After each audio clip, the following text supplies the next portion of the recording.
तो देखिए लाभ और हानि का क्वेश्चन है ना। एक व्यक्ति ने 24,500 रुपये में एक मोबाइल फोन खरीदा, इसे 12.5% लाभ पर बेच दिया। खरीदा इतना में और जब बेचा होगा तो 12%, 12.5% का लाभ हुआ, जिसकी गणना विक्रय मूल्य पर किया उन्होंने। विक्रय मूल्य पर किया तो मोबाइल फोन का विक्रय मूल्य क्या था, कितना में खरीदा, मतलब बेचा था। खरीदा जब 24,000 में तो कन्फर्म है कि उसे ज़्यादा में बेचा होगा।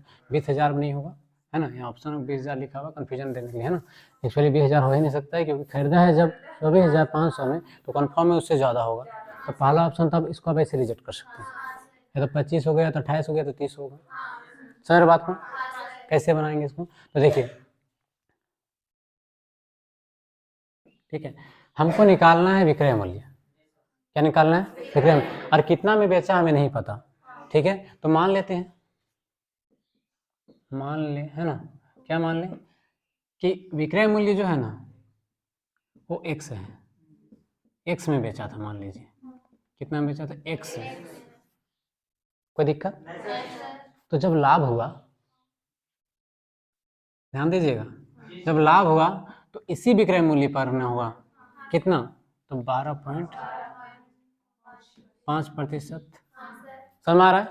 ध्यान दीजिएगा, लाभ जो हमको हो रहा है ना विक्रय मूल्य पर गणना की गई, यहाँ पे लिखा है विक्रय मूल्य पर गणना की गई, तो विक्रय मूल्य का 12% लाभ हो रहा है, 12.5%, ठीक है। तो हमने विक्रय मूल्य का x मान लिया, तो x का इतना % लाभ हुआ। इसको सॉल्व करेंगे तो क्या हो जाएगा, x है ना 12.5/100 परिचय हटाने के लिए, तो क्या हो जाएगा 0.12 है ना, तीसरा 2 खिसक जाएगा, तो x इंटू 0.125 हो जाएगा। होगा कि नहीं होगा? 0.125 ही होगा, क्योंकि पॉइंट यहाँ था तो यहाँ से यहाँ पहुँच जाएगा ना। ठीक, कोई दिक्कत किसी को? यहाँ समझ आ गया ना। यानी कि जो लाभ मेरा है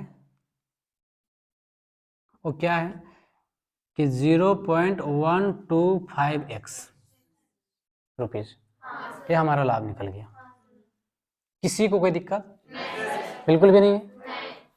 फिर से मैं बता रहा हूँ, एक व्यक्ति 24,500 रुपये मोबाइल फोन को खरीदा और इसे 12.5% लाभ पर बेच देता है। तो जब बेचा होगा तो उसको कुछ पैसा मिला होगा, तुमसे क्वेश्चन वो उसी पैसे के बारे में पूछ रहा है कि कितना में बेचा था, ठीक है। तो हमको नहीं पता था कितना बेचा था, इसलिए हमने x मान लिया, ठीक है। और इसी x पर उसको इतना फायदा हुआ था, तो उसी x पर हमने फायदा कराया तो इतना निकल गया, मेरा लाभ निकल गया। अब हम क्या जानते हैं ना कि अगर हम सेलिंग प्राइस की बात करें, बेचने के दाम की बात करें, तो इसका क्या होता है, हम कोई भी चीज को बेचेंगे तो जितना हम खरीदे होंगे वो मूल्य मिलेगा हमको, और वो जो लाभ होगा वो भी मिलेगा।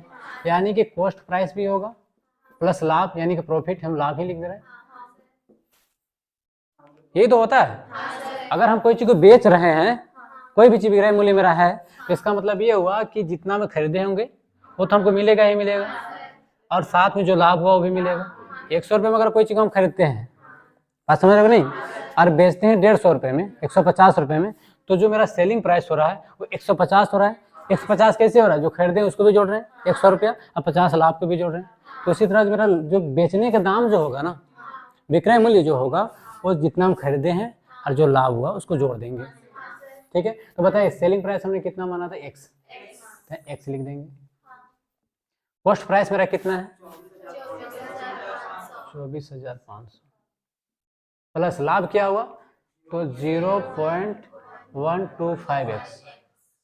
बस इसको सॉल्व करना है, आंसर आ जाएगा। इधर ले आते इसको, तो x माइनस 0.125x बराबर 24,500 हो गया। एक x यहाँ पे है, अरे एक x नहीं है, 0.125x है। इसका मतलब 1 में इसको घटाना पड़ेगा, 1x है यहाँ पे, तो 1 में हम घटा देंगे। 1 में आपको माइनस क्या करना है, तो 1 के बाद कुछ नहीं, मतलब पॉइंट दे सकते हैं आप, ये 1 हो गया, ठीक है। घटाने कितना है, 0.125, क्या बचेगा, 10 में 5 गया तो 5 बचा, यहाँ 9 में से 2 गया तो 7 बचा, 9 में गया तो 8 बचा, बिल्कुल यही बचेगा 0.875।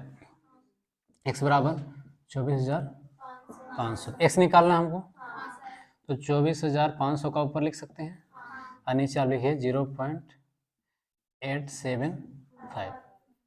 कोई प्रॉब्लम नहीं होगा।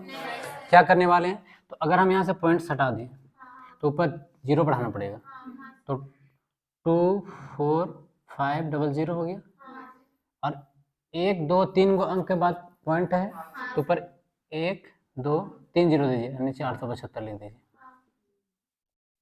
यही होता है, नीचे से अगर पॉइंट हटाना तो ऊपर जीरो देना पड़ता है।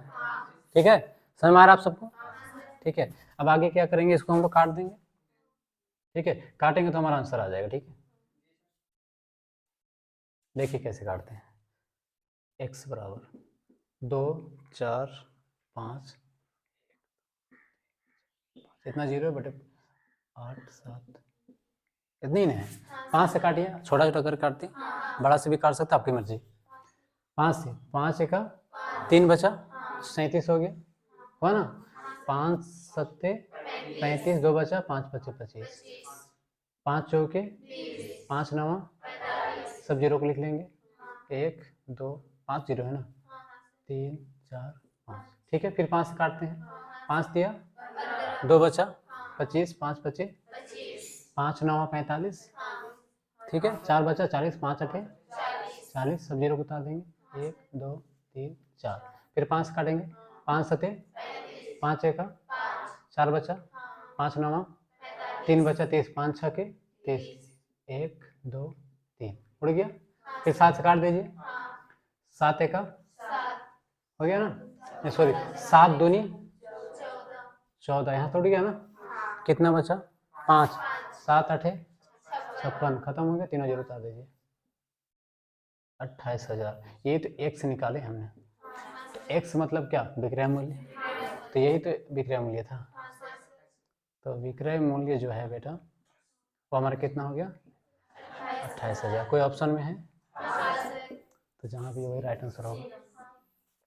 बिल्कुल समझ में आया, कोई दिक्कत नहीं है ना। तो ये लाभ हानि का क्वेश्चन भी आपको कोई दिक्कत नहीं होगा, समझ में आया अच्छा से?